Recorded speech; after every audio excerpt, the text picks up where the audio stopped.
¿Cuándo nace la idea de traer a Giancarlo a...? La idea de traer a Jan viene de la imposibilidad de Iván Tamayo de hacerla, ¿no? Iván está ahorita en Miami, regresa exactamente el día que termina la temporada, terminando una serie de televisión que está haciendo. Cuando planificamos la temporada, él podía, pero bueno, la serie se ha ido atrasando, y ya cuando él se dio cuenta que le iba a ser imposible, aquí en el teatro tampoco fue posible modificar la fecha, y entonces ahí nos empezamos a preguntar, bueno, ¿qué hacemos? Tumbamos la temporada, ¿no? Y el mismo Iván dijo, bueno, vamos a llamar a Giancarlo, pues que además Giancarlo ha visto varias veces este montaje, y creo que tenía algo ahí de melancólico, de celebración de lo que fue ese montaje, ¿no? Para mí tener a Giancarlo ahorita en el escenario es celebrar lo que yo considero que es el montaje que marcó mi vocación. Yo cuando vi El día que me quiera por primera vez, yo dije, yo quiero hacer eso. Y inclusive en el caso de Giancarlo era una cosa que pasaba todas las noches, pues las mujeres se volvían locas cuando él aparecía en la primera escena, y yo también decía, yo quiero que eso pase conmigo, ¿no? Yo quiero que las mujeres se vuelvan locas conmigo. Eso es una cosa que todo muchacho tenía de fantasía. Entonces tenerlo ahora, de verdad que yo siento que es una forma de celebrar ese primer montaje, a la gente amada por mí que ya no está de ese primer montaje, como Fausto Verdial, como Cabruja, Amalia. Es una forma de celebrarlos a ellos también, y aprovechamos para celebrar, bueno, 30 años del grupo, y digamos, es la excusa perfecta para tener nuevamente El día que me quieras en escena. No es fácil conseguir un Gardel, ¿no? No, no es fácil. Yo creo que es el problema de este montaje, digamos, de esta obra, es ese personaje. El mismo José Ignacio se lo decía a Giancarlo, ¿no? Cuando él conoció a Giancarlo, vio a Giancarlo, creo que lo ayudó a que él terminara de armar la obra, ¿no? Porque, digamos, no solamente tiene que ser una persona que sea bella, sino que pueda producir en el espectador esa especie de, digamos, de magia del mito, ¿me entiendes? Y creo que eso pasa con muy pocos artistas, ¿no?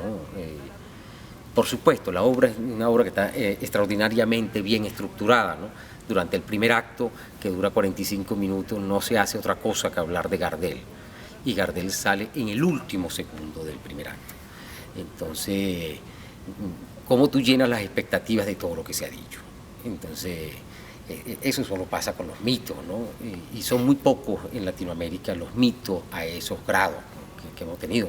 Yo creo que yo no veo mucho más. Está Alfredo Sadel, está Gardel, está... Así que no solamente sean grandes artistas, sino que además sean buen mozos, que las mujeres se vuelvan locas y no saben por qué. Son tantas cosas que se mezclan ahí alrededor de un artista que de verdad que es un personaje muy complicado. Y como le decía José Ignacio a Giancarlo, yo lo que necesito es que cuando tú entres, entre la luz. Era lo que le decía. Tú tienes que iluminar todo. Claro, imagínate esa acotación para un actor. Entra e ilumina todo, sin ser un reflector, pero tiene que ser como si lo fuera.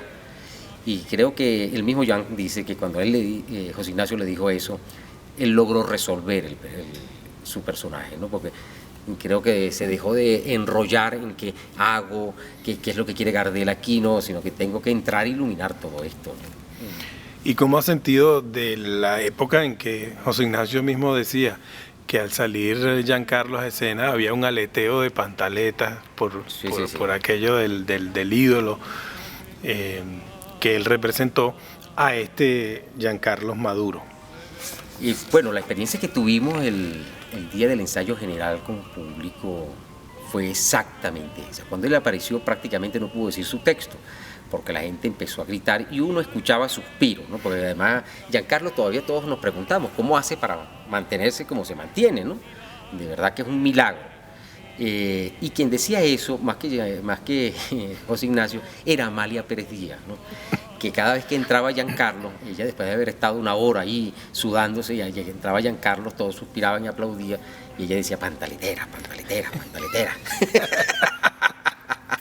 Pero bueno, digamos, frente a la pequeñez que es la familia Ancísar, acompañado del pequeñito que es Pío Miranda, que es el novio de María Luisa, de repente aparece la grandeza, ¿no? De repente aparece la posibilidad de soñar de otra forma, la posibilidad de salir de la aldea, aparece cuando cuando entra Gardel, ¿no? Y es lógico que eso pase. Y si eso no pasa, la obra no sucede. ¿A qué atribuye, Héctor, la vigencia todavía de esta obra pasados ya 30 años? Yo creo que las obras que logran tener una vigencia es porque tocan los mitos del hombre. Los mitos del hombre no se modifican, ¿no? La posibilidad del fracaso es algo que todos tenemos desde el día que nacimos.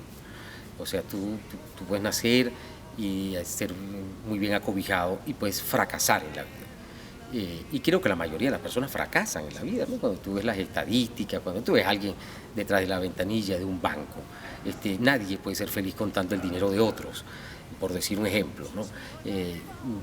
Lamentablemente yo creo que son muy pocos las personas que logran tener una motivación, ser coherentes con ella, con lo que es su vocación, entendiendo la vocación, la voz que te llama, ¿no? Y atiendes el llamado de tu vocación. Y creo que aquí se habla fundamentalmente del fracaso, y creo que era lo que impulsó a José Ignacio a escribir la obra, ¿no? Y creo que eso es un mito. Cuando digo un mito es algo que está en el inconsciente del hombre, y que pasen 100 años o pasen 200,